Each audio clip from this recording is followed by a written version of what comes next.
Hey, Shalom, Mr. Brother Abaya, back here again. Before I get started, like always, I want to give all praises and glory to Yahweh Bahashem, Yahweh Shah, Bahashem Rakah Kwadash. Double honors to my teachers, the elder apostles of Great Millstone, and Shalom to the hopeful lit. I want to touch on how we have to have the right mindset as believers, the right mindset as those that believe on the true doctrine, that teach the true doctrine, and that actually applies what they're learning. All right, actually applies the knowledge and wisdom that they gain into their daily life, and walking in, the wisdom that the Lord has gifted you with, the mindset you have to have, because in John the Lord says, I pray that you take them not out of the world. As a matter of fact, let me get that real quick.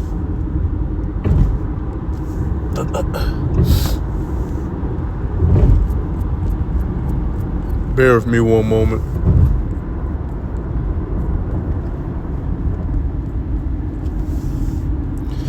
Let's see.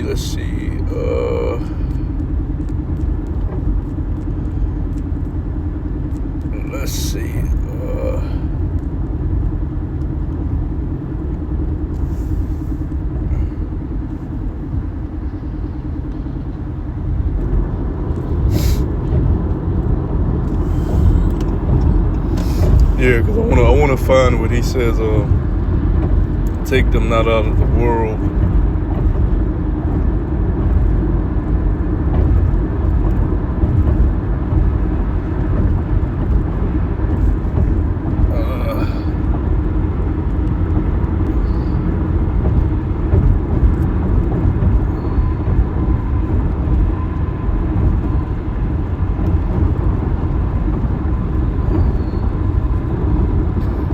Yeah, this is the water for your patience. But yeah, this is John chapter 17. I'm gonna start at verse 14. It says, I have given them thy word, and I have given them thy word, and the world have hated them, because they are not of the world, even as I am not of the world. I pray not that thou shouldest take them out of the world, but that thou shouldest keep them from evil. So the Lord, Hamashiach Yahushua, said, even though this world is evil, I've given them the word, the truth. So I don't want you to, I'm not praying for you to take them out of the world. And why is that? Because the only way we can get our inheritance and actually learn and apply the things that we're being given through the word is to stay within this current world, this world of wickedness. All right? Adam followed after the woman who desired to know the knowledge of good and evil, and now we're living in the evil days, the most evil days. All right. So how do we apply the wisdom? What mindset do we have in an evil kingdom? Do we allow an evil world to overcome us, or do we apply the wisdom that we've been given from the Lord and utilize that to overcome an evil world? So Hamashiach Yahushua is not, whatever you're going through, he's not praying to the Father, yeah, take him out of the world like Enoch, bring him up here. No. The only way you're going to be able to get what you desire, which is the kingdom and salvation and a throne and a crown and a scepter, is to stay in this world and apply what you've learned. That's why the scripture says, if you would desire thrones, scepters, rulership, let your mind be set on wisdom. So you shouldn't really be, let's hurry up and get out of captivity, because, hey, at the end of the day, you have to show the Lord that you're able to, become the man he wants you to become within this current world. So the mindset you have to have is, the right mindset. You have to be set on the Lord. Your eyes have to be set on the Lord, as Peter, had his eyes on the Lord when he stepped out on the water, and then he started to take his eyes off the Lord, and he started to drown. Well, that represents us keeping our eyes on the Lord within this world and not allowing ourselves to drown, by keeping our eyes off the Lord. Because the longer you have your eyes, which represents your mind, your spirit, off of the Lord, the more likely the more faster you're likely to drown within this world, because there's so many other outlets and things, devices that you can be entrapped by, all right, and distracted by within this world. Things of no value, many vain things, all right, that doesn't benefit your spirit, your salvation. So going back to Romans, the 12th chapter, Romans chapter 12, verse 1, it says, I beseech you therefore, brethren, by the miracles of the Most High, that ye present your bodies a living sacrifice. And part of the miracles is the wisdom, all right? A lot of people don't have wisdom and the peace that comes with the wisdom. But the wisdom of knowing when and when not to speak, when to take the low, all right? Having patience and applying patience, having meekness and applying meekness, having humility and applying humility. All right, now I got the word mindset before I continue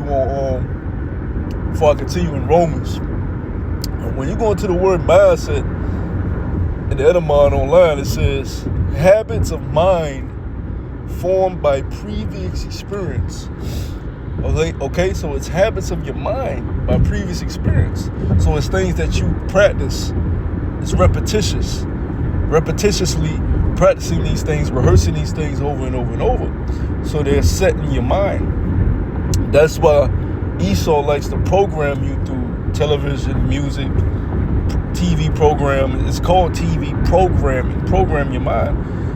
Right through the news, the false news. He's been doing that for years now. Now the Lord has blessed us with other, social media outlets that bring the real truth on certain matters, but it's all about having the habits of your mind formed on the right things. All right. So the only way you can develop habits is if you're in a situation where you have to apply the things that you're being taught. So you have to be in this world and apply the things that you're being taught. All right, and exude those habits, those righteous habits. Going back to Romans, all right, that you present your body. Romans chapter 12, verse 1. And ye present your bodies a living sacrifice, holy, acceptable unto Yahweh Shem Yahushua, which is your reasonable service. And be not conformed to this world. And let's get conformed.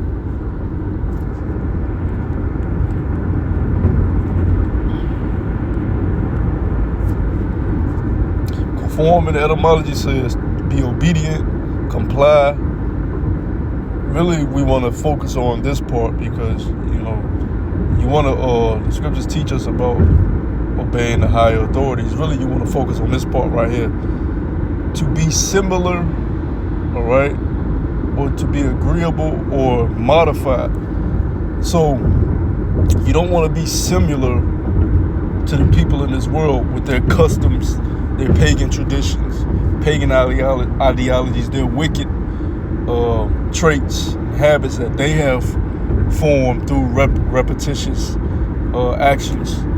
All right, and these people are in all type of wickedness and vile things that they partake in. You don't want to conform to the things that the world does. You want to be focusing on. These people have practiced being so impatient and hasty and angry, and they find themselves in very dangerous situations all the time, whether they be in cars, whether they be at the bar, whether they be, at their jobs, whether they be out and about congregating. They're very emotional and irrational, and they develop the wrong habits within their mind. So let's go back to Romans chapter 12, verse 2.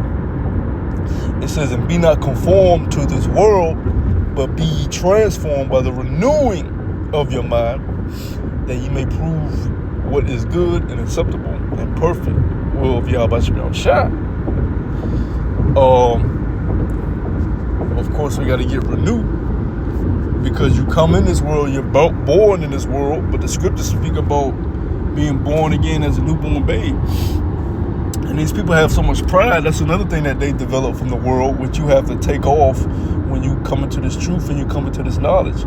Pride. Everybody has an ego. Everybody has pride. Everybody wants to, be praised, have fame, be glorified, and be looked at as somebody to be respected. And the moment they feel disrespected, I don't care what community they are part of. If they're a part of gang culture, if they're a part of,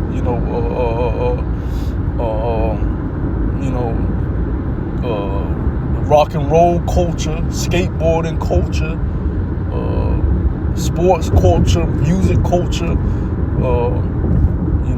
comic culture, nerds and, bodybuilders. It don't matter what walk of life these people come from. Doctors, lawyers, policemen, athletes, all right, technicians, your common warehouse workers, retail workers, all right, office workers. It don't matter what walk of life these people come from. They have pride and ego. The moment they feel disrespected, they're going to lash out. Whether they can fight or not, whether they got a gun or not, they don't give a fuck because they react off of all emotions. So renew means to refurbish, all right? Refurbish. Just like if you had, I remember, back in the day when we would have our game systems and they would break, and you might not have money for a new game system, a brand new game system. So you would get a refurbished one that's, somebody already had it. It's old, but it has been replaced. The old parts have been replaced with newer parts, so that it'll run like it's new. Well, that's what the Lord has done to us. The vessel that we're in, this physical vessel, isn't new. It's old. It's been on the earth, all right, for however long you've been on the earth. But the inner parts have been renewed, have been refurbished, have been replaced. All right, replenished. All right, it says replaced with a fresh supply. So there you go. So when we go back to Romans chapter 12, verse 3, it says, "For I say, through the grace given unto me, we have grace, we have received mercy. This is not of ourselves that we understand these scriptures, that we have wisdom, patience, temperance, where you're supposed to anyways." And that's another thing. Temperance, man. These people in the world, they do not have self-control. Whether it be over their emotions, whether it be over their lusts and desires and passions.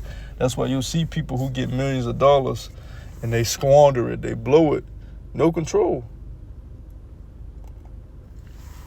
You may ask yourself, how could people blow through millions of dollars easily?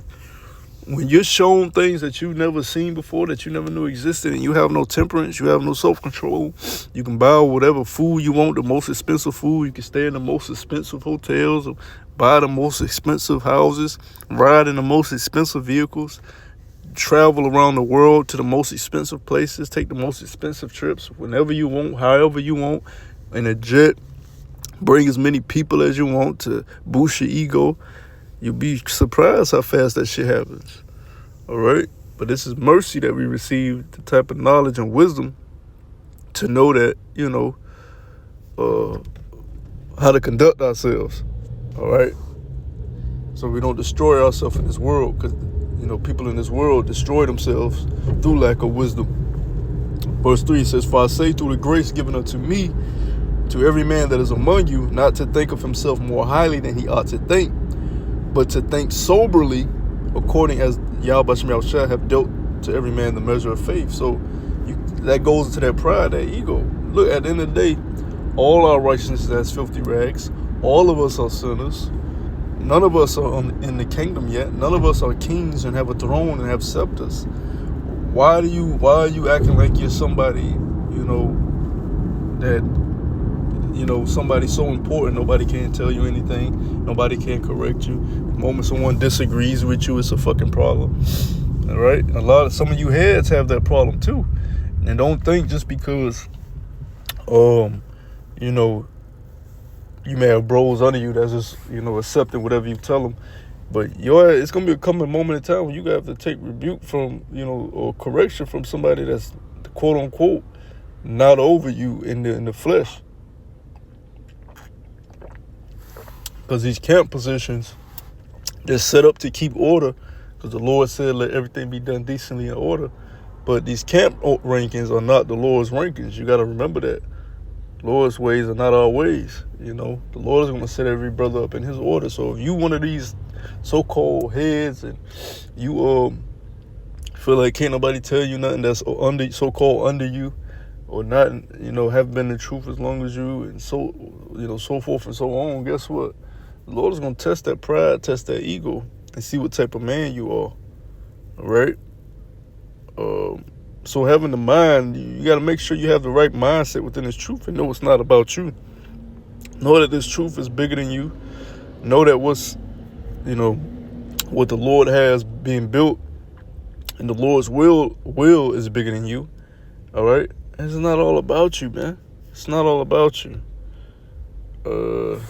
Something else I want to get here.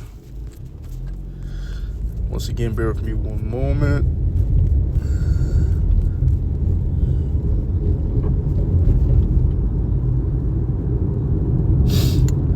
Sirach chapter 39, right?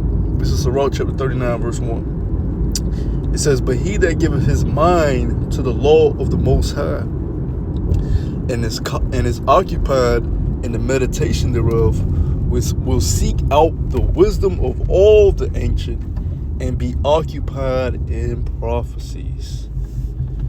Right? That's the mindset you gotta have. Be occupied in the prophecies, be occupied in the will of the Lord. Meditate on the wisdom of the scriptures and what men of the Lord did to survive in the times that they lived in, you know, when other nations were ruling, what it took to get out of certain way, what it took to get out of certain situations through patience and meekness and temperance, you know, applying the fruits of the Spirit. All right? Not faking the appearance of righteousness, but actually applying the principles of righteousness and walking therein, being a good example to the flock, being a good example to yourself so you don't destroy yourself. Verse 2, it says, "He will keep the sayings of the renowned men, and where subtle perils are, he will be there also. He will seek out the secrets of grave sentences and be conversant in dark parables. He shall serve among great men and appear before princes. He will travel through strange countries, for he hath tried the good and the evil among men. He will give his heart to reserve early to the Lord that made him, and will pray before the Most High, and will make open his mouth in prayer, and make supplication for his sins." And a lot of guys are not even praying. All right, they throwing up these little hot pocket prayers all the time.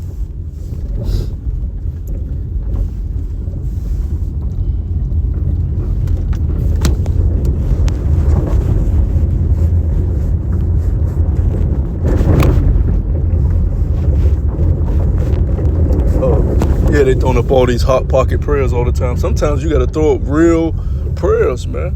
Real prayers. And sit with the Lord. Sup with the Lord. Be real with the Lord, man. But, you know, that's, you know, I just wanted to touch on the mindset, you know, the right mindset you have to have within this truth. Lord willing, it was edifying, you know, going into the things I just went into. You know, to the next time I say shalom.